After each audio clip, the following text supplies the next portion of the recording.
Bismillahirrahmanirrahim. Assalamualaikum warahmatullahi wabarakatuh.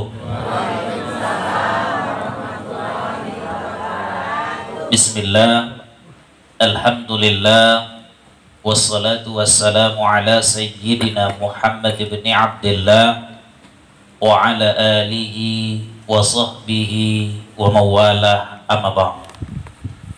Segala puji bagi Allah Azza wa Jalla, salawat dan salam atas Rasulnya Nabi Muhammad sallallahu alaihi wasallam. Semoga kelak kita akan mendapatkan syafaatnya, amin ya rabbal alamin. Yang sama kita hormati guru kita Ustadz Ferry, yang saya hormati para asatidz sekalian, bapak-bapak, ibu-ibu, jamaah yang dirahmati oleh Allah Subhanahu wa taala. Pada malam hari ini kita akan membahas tentang hanya berharap kepada Allah. Itu judulnya secara bahasa Indonesia. Kalau di dalam kitab Hikam itu terdapat di bait ke-38. La tata'adda niyatu himmatika ila ghairihi fal karimu la tatakhattahul amal. Kata Ibnu Athaillah As-Sakandari, dia bilang, jangan gantungkan, jangan munculkan cita-citamu, harapanmu kepada selain Allah Subhanahu wa taala.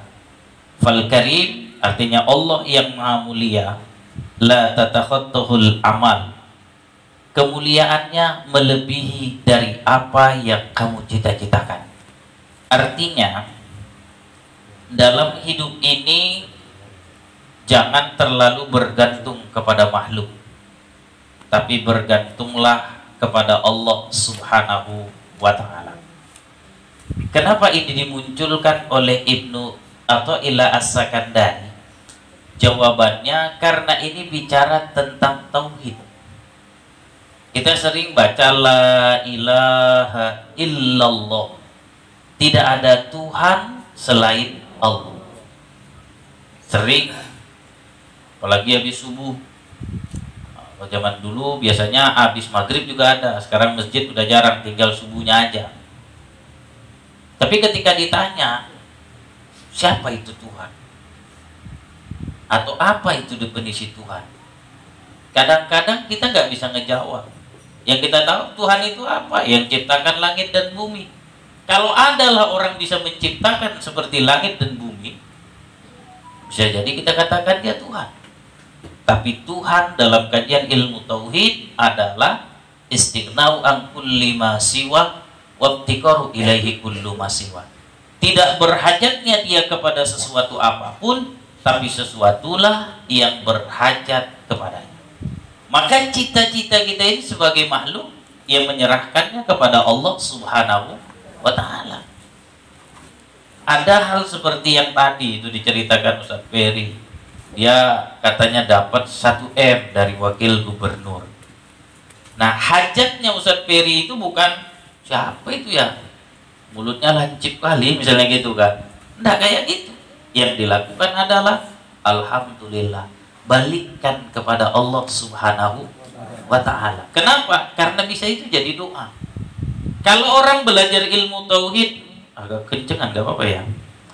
Kalau belajar ilmu tauhid, kita cukup bilang tidak akan keluar ucapan orang yang mengatakan itu kecuali atas izin Allah. Maka ketika ada yang seperti itu terjadi, balikkan kepada Allah. Contoh, alhamdulillah, mudah-mudahan terwujud. Kenapa? Karena takkan mungkin dia berbicara kecuali atas izin Allah. Tidak ada hajat kita dan cita-cita kita terhadap dia kecuali Allah mewujudkan seperti apa yang dia cita-citakan. Tidak ada kan yang nolak diantara bapak ibu kalau misalnya wakil gubernur lewat APBD-nya tiba-tiba muncurkan kemari 1 M.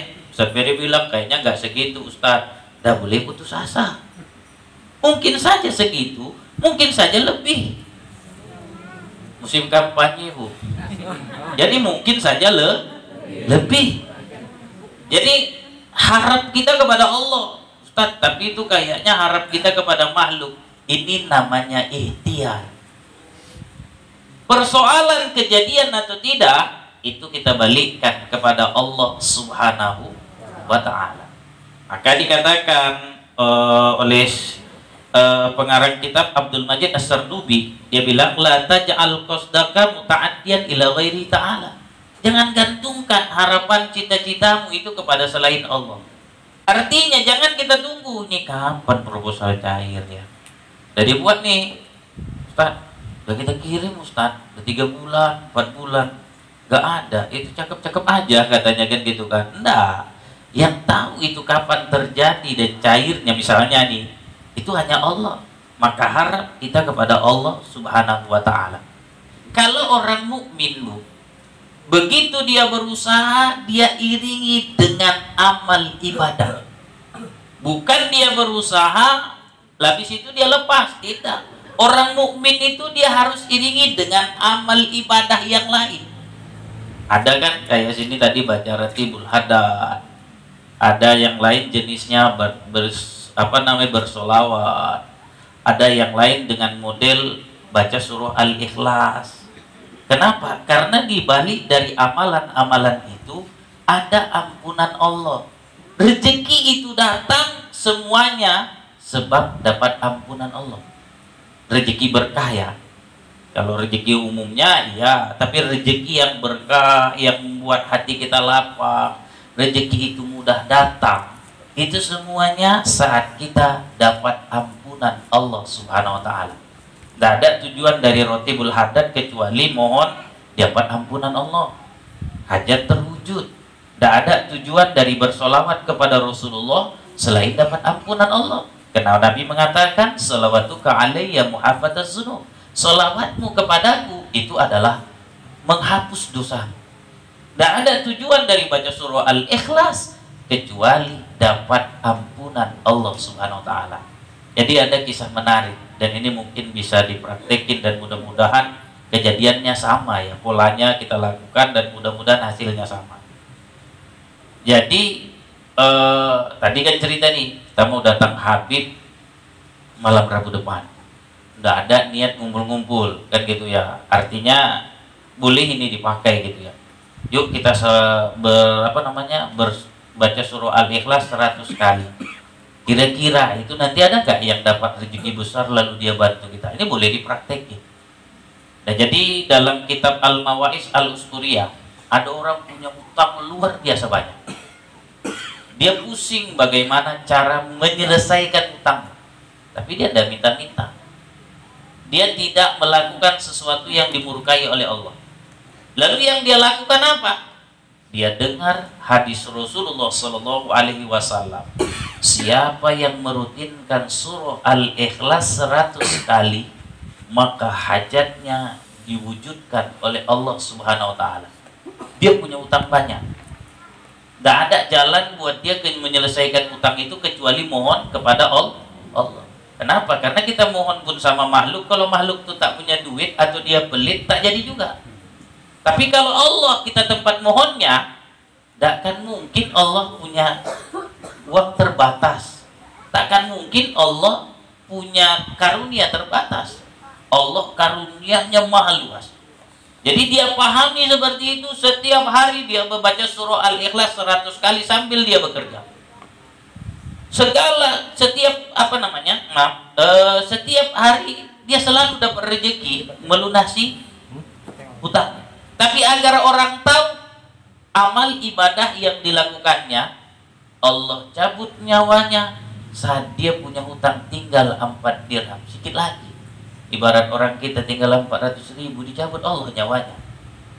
Begitu dicabut oleh Allah Subhanahu wa ta'ala nyawanya, meninggal lagi. Saat itu Nabi sedang duduk di depan gerbang kota Madinah. Sekarang saya nggak tahu di mana gerbang itu ya.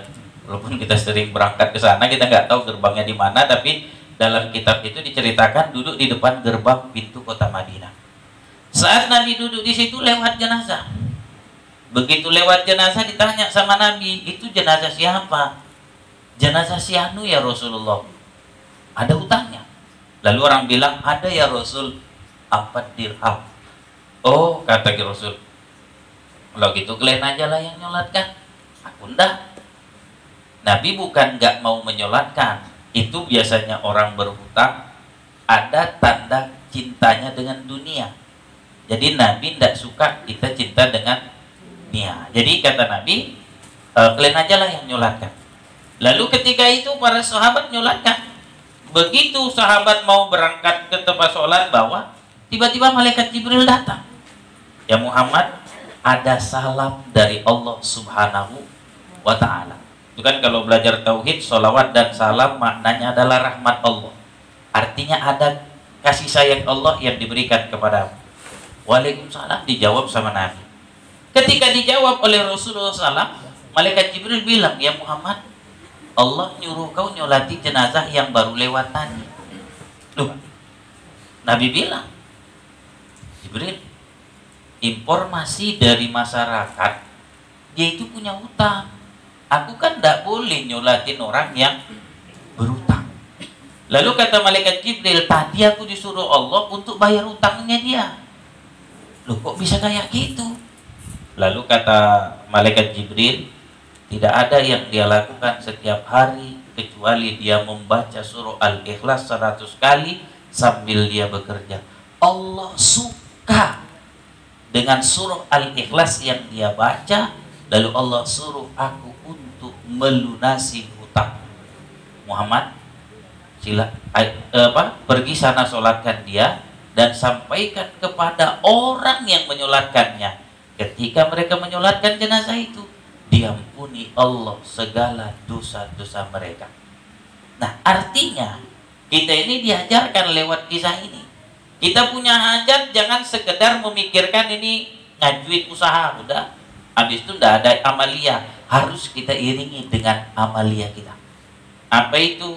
Ya tadi contohnya ada ratib, atau bisa selawat, atau bisa kita lakukan dengan membaca surah Al-Ikhlas. Nah, kalau misalnya Ustaz, itu ada loh Ustaz, kelompok-kelompok tertentu ya, kayak ini pasti ada kelompoknya. Yang gosip-gosip ndak enak itu pasti ada kelompoknya. Kan gitu ya. Ibarat gini Bu, di zaman sahabat, zaman Nabi, ada sahabat, ada kaum kafir, ada kaum munafik. Ini dekat dengan Nabi, ini kelihatan dekat. Misalnya yang kafir ini jauh ya, ini jauh.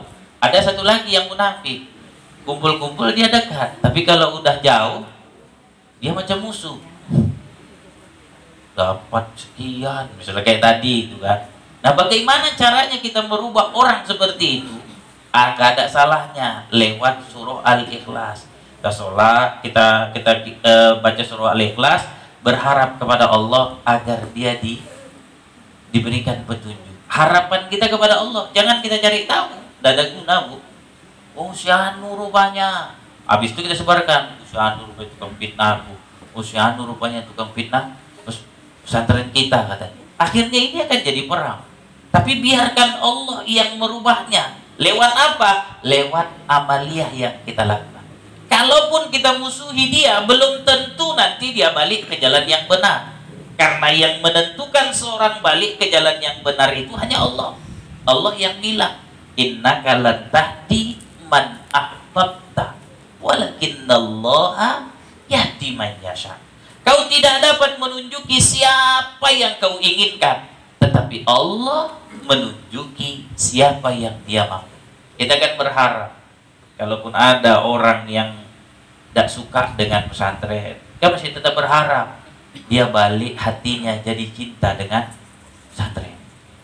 Kita berharap orang yang suka dengan pesantren kita ini, berharap dia makin tetap cinta pada pesantren kita. Harapnya bagaimana? Harapnya kepada Allah, tidak perlu kita tunjukkan harap kita kepada makhluk. Begitu juga dengan proposal tadi. Ini hanya ikhtiar. Persoalan apakah itu akan terwujud atau tidak, tidak ada yang tahu. Allah yang menentukannya. Kalau terwujud, alhamdulillah. Tidak boleh juga Ustaz kita putus asa 1M, biasanya enggak Ustaz, ada belah-belah jengkolnya kan gitu kan. Tidak usah mikirin itu. Mikirnya kita kembali kepada Allah. Serahkan semuanya. Ini ikhtiar kita. Semuanya itu akan terjadi. Kadang-kadang kejadian itu terjadi di luar logika kita. Mungkin tidak lewat proposal tadi, tapi ada orang lain yang tiba-tiba ngasih kepada kita, dan akhirnya terwujud juga dengan cara itu. Allah punya cara yang terbaik di luar dari cara kita. Kadang-kadang Allah hendarkan kita dari satu kejadian, pindahkan ke satu kejadian yang lain, tapi di balik kejadian itu kita merasa nikmat yang luar biasa. Saya kalau nggak dilabkan saya ceritain, tapi intinya karena ini dilabkan saya tidak ceritain. Saya pernah ngalamin itu. Eventnya se-Sumatera Utara. Event se-Sumatera Utara. Eventnya gagal. Malu kita ini luar biasa. Eventnya gagal, malu luar biasa. Dan itu saya jadi pimpinannya. Ketika itu ada muncul rasa sakit hati. Tapi saya teringat dengan kajian kitab-kitab hikam ini. Allah mengingin kau pindah pada satu keadaan, bukan pada keadaan yang kau inginkan. Saya tersadar, merenung, saya beristighfar kepada Allah. Ternyata saya diselamatkan pada suatu keadaan yang itu menunjukkan nilai baik. Andai kata saya terus ikut di situ, bisa jadi saya tidak hadir seperti ini, Bu. Sibuk dengan program-programnya yang luar biasa. Bisa jadi saya bukan menjadi orang yang seperti yang saya ceritakan di Radio Al-Fatih.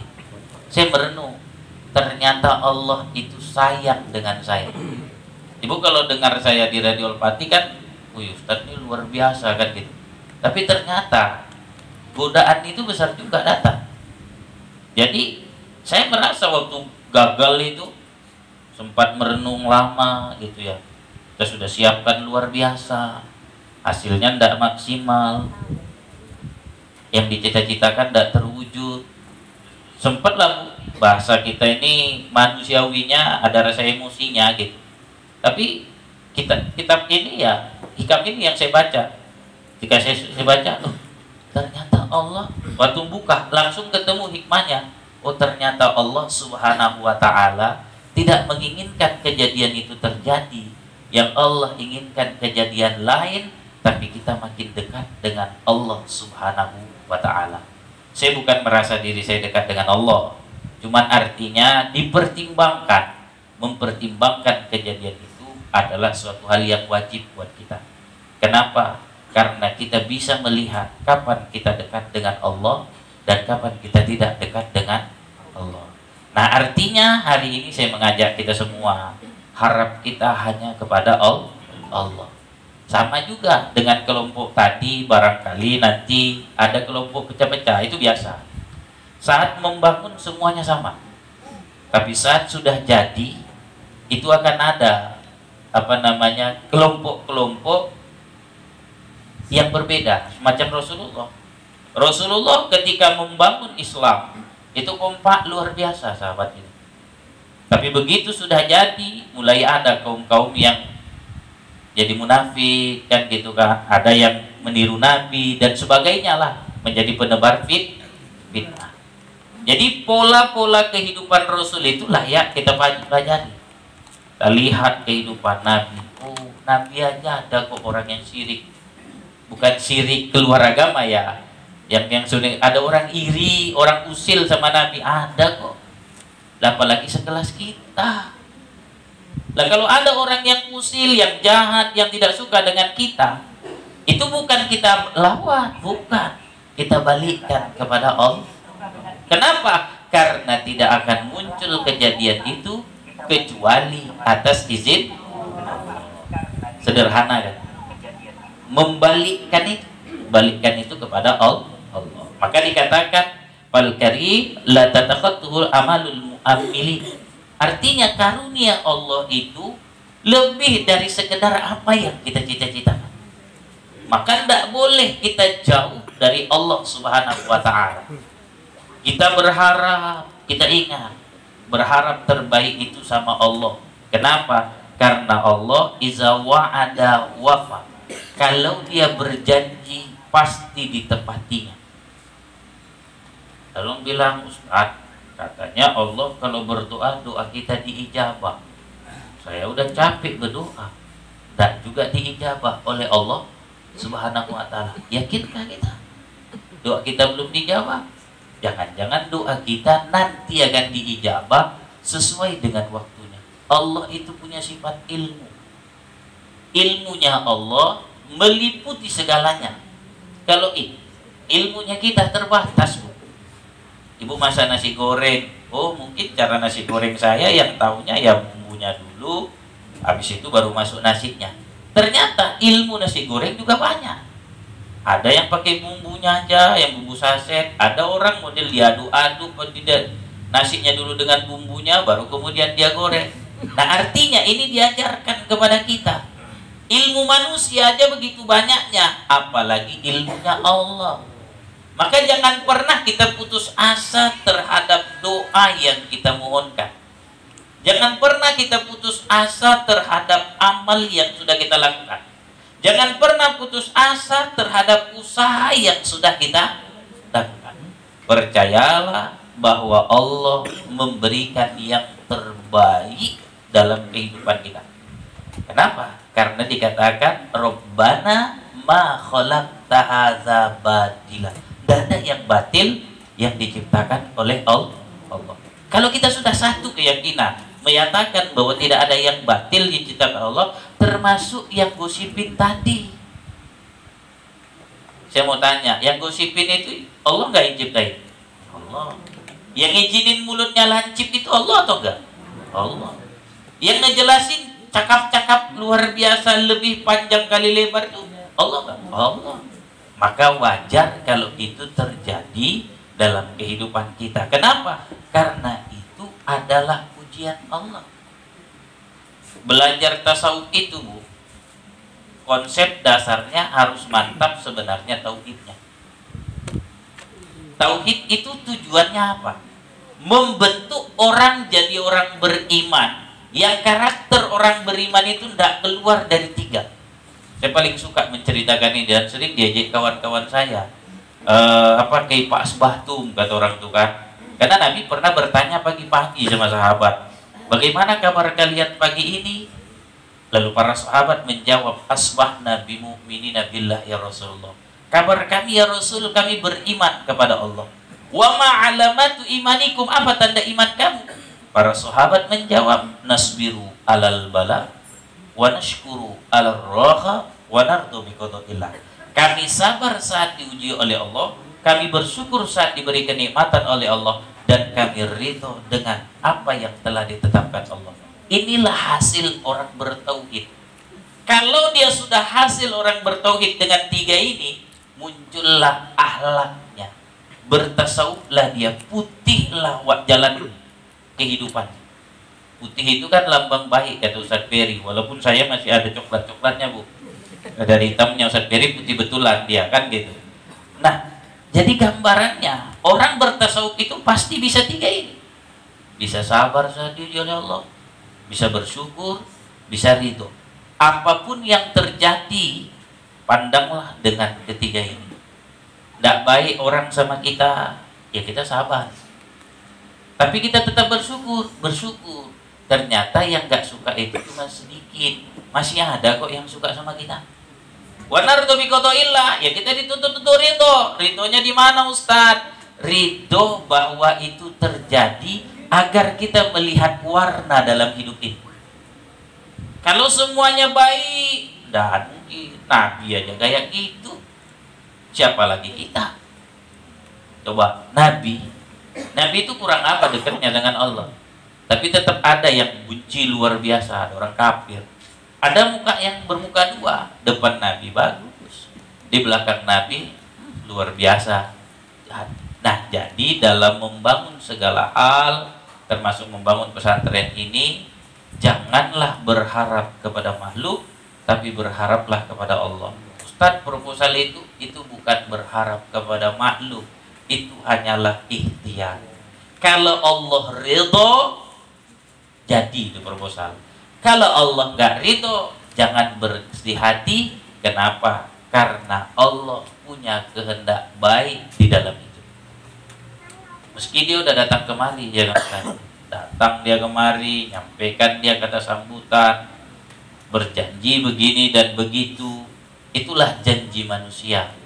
Tak bisa semua diwujudkannya, tapi janji Allah pasti Dia wujudkan. Maka yang kita lihat adalah kemuliaan Allah Subhanahu wa ta'ala. Sederhana, Bu. Bisa tidak tuh kita terapkan? Insya Allah Ustaz. Gagal, praktek lagi, Bu. Gagal, praktek lagi. Loh, gagal kok praktek lagi, Ustaz? Kalau ibu gagal marah, itu tanda belum bertauhid. Kenapa? Karena sebelum kejadian alam ini, Allah sudah tentukan kejadian-kejadian yang kita lewati. Kalau misalnya kita ngalami sesuatu, ini udah baik, tiba-tiba kita terjerumus, kita balik tobat kepada Allah. Tapi nangisnya, pesan saya, Bu, nangisnya bukan dikutuk kejadian itu, tapi nangisnya, ya Allah, ternyata aku belum bisa melaksanakan ajaran Al-Quran. Jangan disesali kejadian yang sudah terjadi. Kalau disesali kejadian yang telah terjadi, itu kufur nikmat. Mohon maaf, Bu. Misal kita pernah mencuri, nyesel, ya Allah, kenapa lah aku mencuri, ya Allah? Aduh, malunya lah aku rasa, ya Allah. Kenapa aku mencuri, ya Allah? Tidak ada ini. Jangan. Ya Allah, kenapalah aku tidak menjalankan agamaku, ya Allah. Agama melarang mencuri, aku jauh, ya Allah. Ampuni, ya Allah, karena aku tidak melaksanakan ajaran agama. Muhasabah, ini bentar lagi nih. Salah itu kalau muhasabah itu tujuannya menyesali kejadian buruk yang telah terjadi. Tapi muhasabah itu akan benar. Nangis kita bukan menyesali kejadiannya, menyesali kita nggak mengamalkan isi. Di situ nangisnya. Jangan sesali kejadian. Nyesel itu, kalau nyesel kejadian kayak gitu, nyesel sama bapak pun bisa. Ya Allah, kenapa aku pilih dia, nggak yang satu lagi, ya Allah. Satu lagi kaya, ya Allah. Itu kejadiannya. Tapi nyeselnya kita harusnya, ya Allah, kenapa aku nggak berbuat baik sama suami? Kalau aku berbuat baik samanya, mungkin dia berubah jadi orang baik. Tapi yang ada, dia buat jahat, aku balas lebih jahat lagi. Ya akhirnya jahat-jahatan.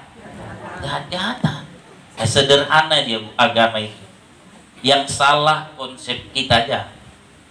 Ada nggak yang ketika muhasabah nanti nangis, nyeselin, kenapa ini harus terjadi pada diri? Nyesel tuh, ya Allah, kenapalah dulu aku pernah melakukan tindakan yang tak koridor, ya Allah. Itu misalnya gitu. Itu nggak benar, ya Allah. Kenapa aku nggak melakukan amal yang diajarkan dalam Al-Quran? Aku menyesal, ya Allah. Tunjukkan aku jalan yang lurus untuk bisa mengamalkan isi ajaran Al-Quran. Kenapa? Karena yang bisa memberikan petunjuk untuk bisa mengamalkan isi ajaran Al-Quran hanya Allah. Jangan sesali. Kita yang susah itu kan gitu, Bu. Pak, susah kali kita itu. Ketika ada kejadian, suka kejadian itu yang kita salahkan. Seharusnya yang kita sesali adalah kita nggak bisa mengamalkan apa yang diajarkan Al-Quran sehingga kita melakukan pekerjaan. Sedikit bedanya, Ustaz. Iya, sedikit memang. Orang mencuri, tidak boleh kita jahati orangnya. Yang kita benci hanya sikapnya yang tak nurut dengan Al-Quran. Orangnya tidak boleh kita benci. Kenapa tidak boleh kita benci, Ustaz? Karena orangnya diciptakan Allah. Sikapnya, kan Al-Quran sudah turun. Al-Quran sudah turun sama kita ini. Dia kasih petunjuk. Maka pertanyaannya, kenapa kita kok diazab, Ustaz, kalau semua kejadian kita diciptakan oleh Allah Subhanahu wa Ta'ala? Jawabannya, kita diazab, disiksa oleh Allah karena nggak ngamalin isi Al-Quran.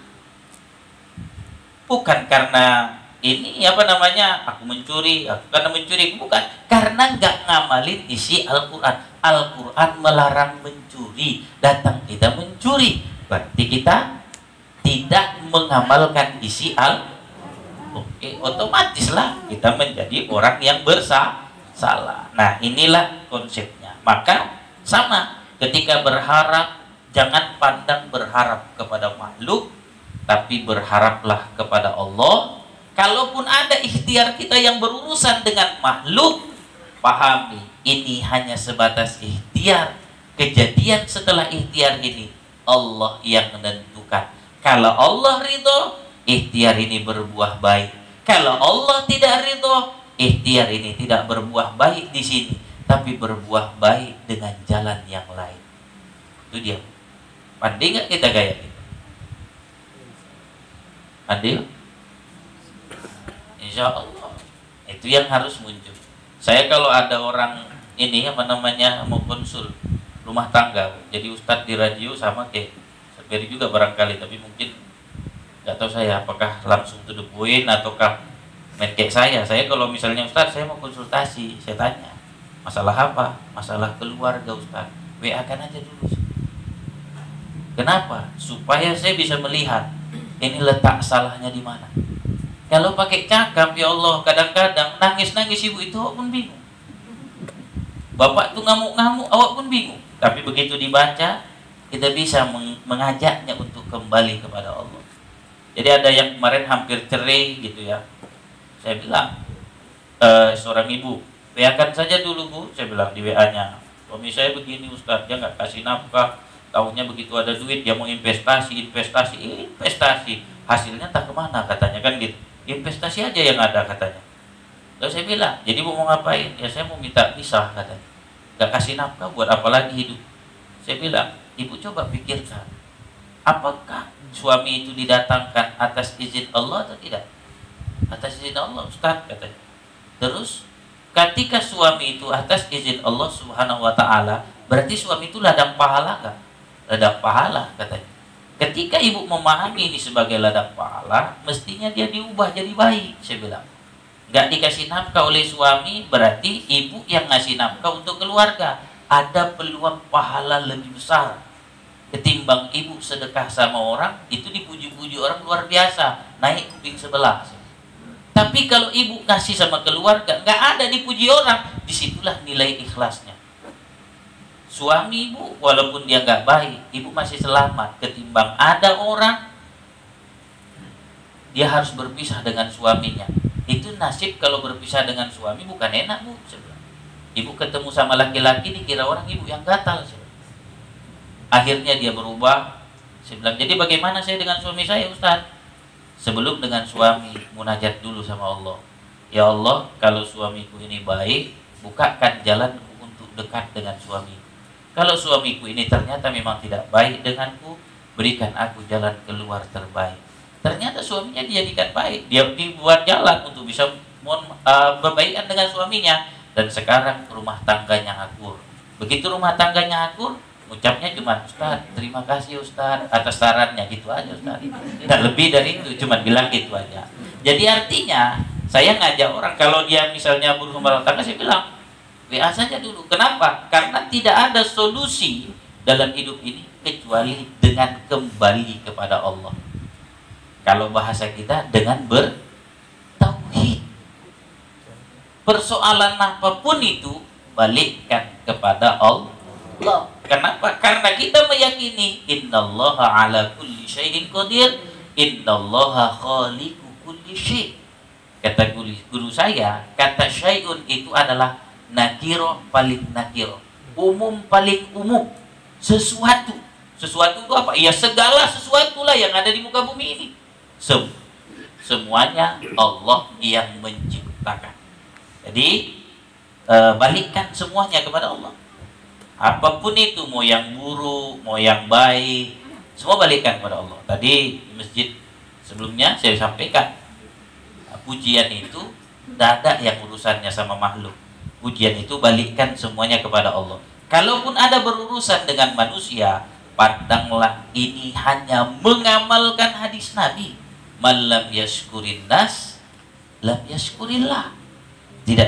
Siapa yang tidak bersyukur kepada manusia, dia tidak bersyukur kepada Allah. Jadi buat baik sama orang, ini semata-mata karena perintah agama. Mengucapkan terima kasih kepada orang, ini karena memang perintah agama. Maka kalau orang Arab itu kan syukron. Dah pernah kita dengarkan Ustaz, Mas Syukri, orang pesantren yang bilang Mas Syukri, Orang Arab tuh suka bilang afwan. Kenapa dia bilang afwan? Maaf, kalau mau minta membilangkan terima kasih itu bukan sama aku, tapi sama Allah. Udah dibilang afwan katanya, harusnya kita menjawabnya hubban wa karomatan. Mudah-mudahan kita orang yang dicintai oleh Allah, dan mudah-mudahan kita orang yang dimuliakan oleh Allah. Dalam Islam itu kan ada wa iza huyyitu, dalam Al-Qur'an wa iza huyyitum bi tahiyyatin fahayyu bi ahsana minha.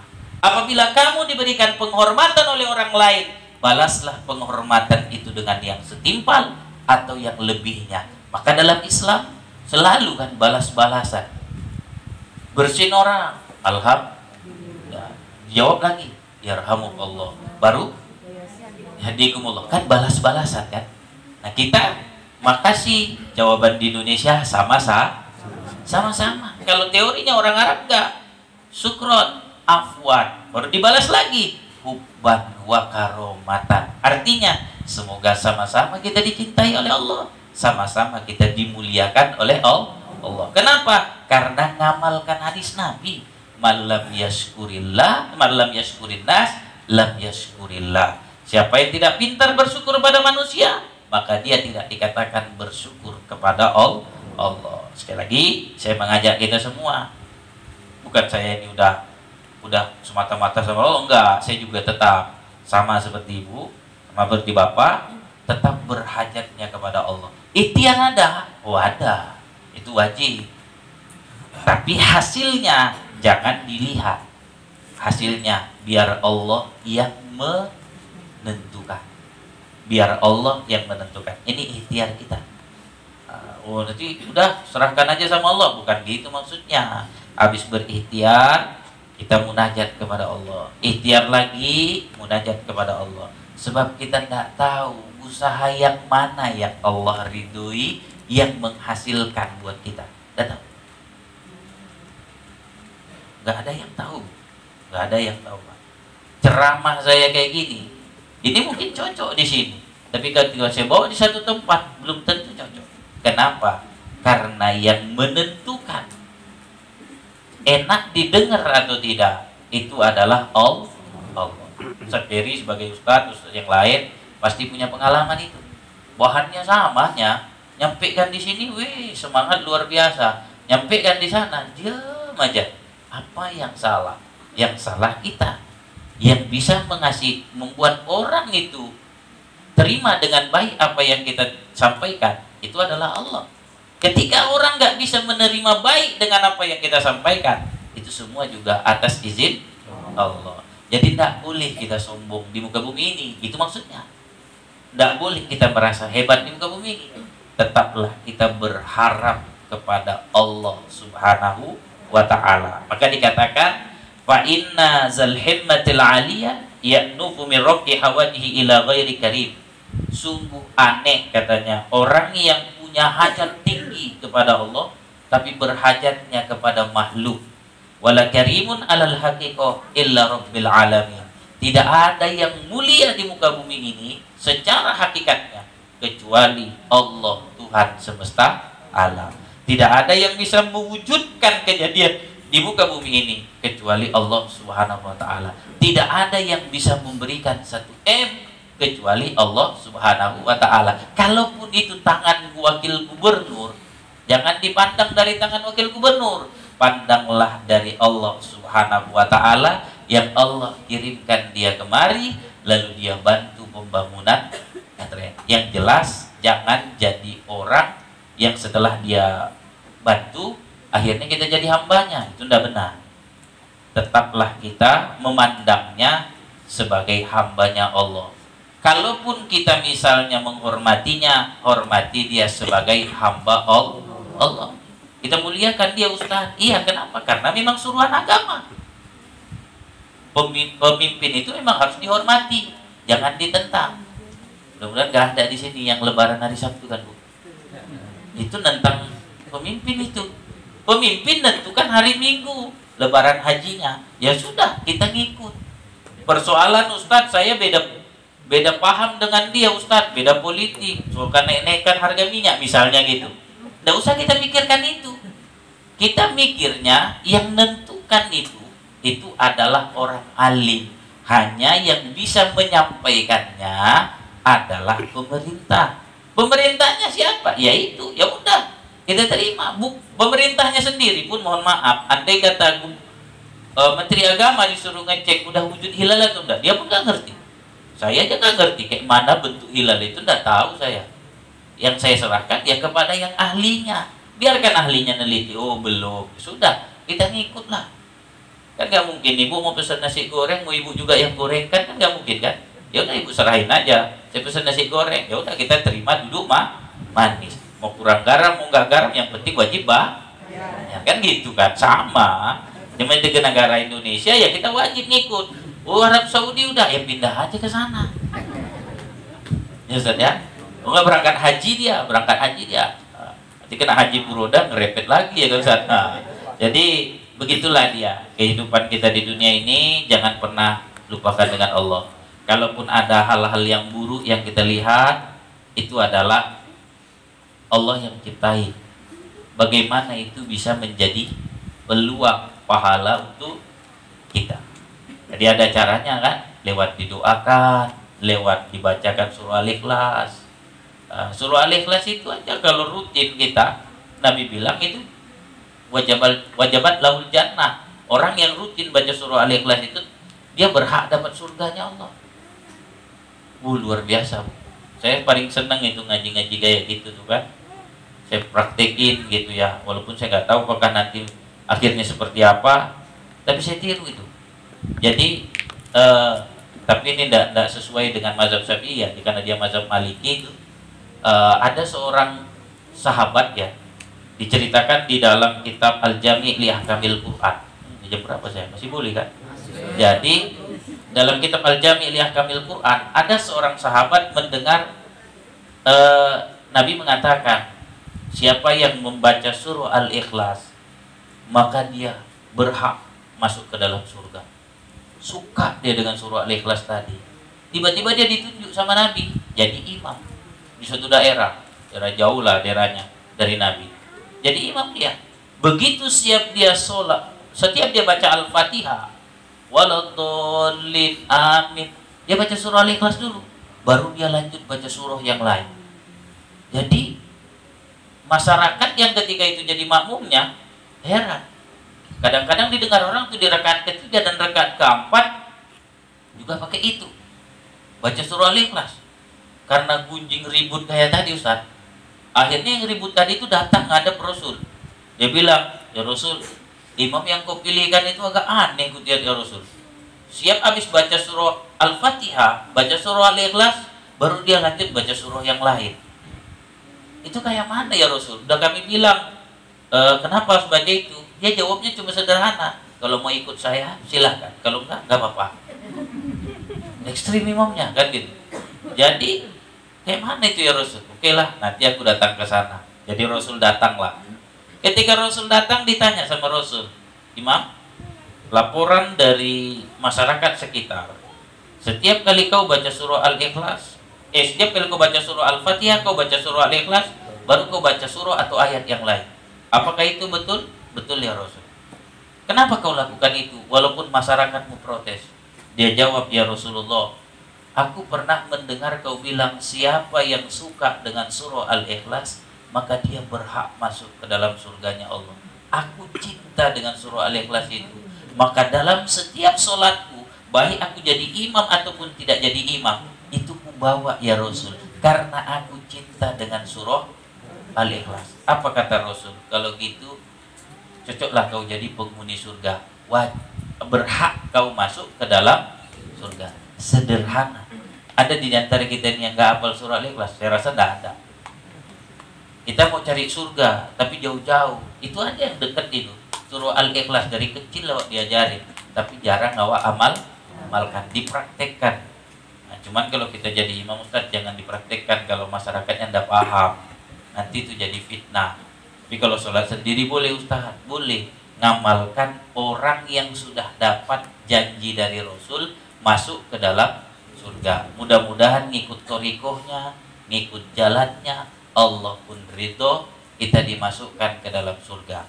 Jadi kalau dalam kitab ini tanda surga itu, tapi nggak tahu saya apakah pengarang kitab ini terlalu berani atau enggak ngerti saya. Dia bilang, apa tanda seorang itu ditandakan dia penghuni surga? Dia ngasih tahu kalau dia mudah menjalani hidup ini, itu tanda. Karena surga itu isinya mudah, mudah berdoa, mudah sholat, punya urusan itu gampang, dan tidak ada yang segala hal itu dianggapnya lancar aja. Itu tandanya dia digolongkan sebagai ahli surga. Jadi kalau ibu misalnya ngalami yang ruwet-ruwet, hati-hati bu, kata pengarang kita kan gitu ya. Kalau ruwet-ruwet yang ibu alami, sulit-sulit, itu berarti belum jadi penghuni surga. Siap-siap kita merubah diri menjadi penghuni surga. Kalau mudah segala urusan kita, itu katanya, kata Syekh Abdul Majid As-Sarnubi, tanda orang yang jadi penghuni surga itu segala urusannya di dunia ini mudah. Mudah-mudahan kita yang sama-sama bangun pesantren, ada 2 tahun saat rencananya pembangunan ini belum kan? Ini kan dimudahkan. Mudah-mudahan dengan mudahnya kita berbagi, Allah jadikan kita mudah menjadi penghuni surga. Harapan kita sama Allah bu, jangan harapannya sama Ustaz Ferry. Udah baik. Sedekah saya supaya dilihat Ustaz Ferry, udah baik. Sedekah kita hanya karena Allah. Kawan-kawan yang berjuang sama Ustaz Ferry, jangan itu berjuang karena mengharap perhatian Ustaz Ferry, tapi berjuanglah karena Allah. Allah ridho, Allah hadirkan yang terbaik dalam hidup kita. Percayalah, kalau sudah niatnya karena Allah, urusan itu mudah. Mustahil Allah mengingkari janji. Wa may yattaqillaha yaj'al lahu makhraja. Jangan cuma dihafal bu, tapi dipraktekkan. Siapa yang bertakwa kepada Allah, maka Allah akan bukakan jalan keluar. Kalau jalan keluarnya udah buka, mudah atau enggak? Mudah, kan gitu kan? Umayyad taqillaha yaj'al lahu makhraja wa yarzuqhu min haitsu la yahtasib. Allah akan berikan rezeki yang tak disangka-sangka. Saya mengajak kita semua, ayo kita harapnya hanya kepada Allah. Ada orang tidak suka dengan kita, harapnya kita hanya kepada Allah agar dia diberikan hidayah. Ada orang yang misalnya senang dengan kita, harap kita kepada Allah agar dia dan kita sama-sama dimasukkan ke dalam surganya Allah. Baik, itu yang dapat saya sampaikan. Barangkali ada yang mau kita diskusikan, silakan didiskusikan. Yang mungkin kurang paham atau kurang jelas dari yang saya ceritakan, silakan untuk ditanyakan.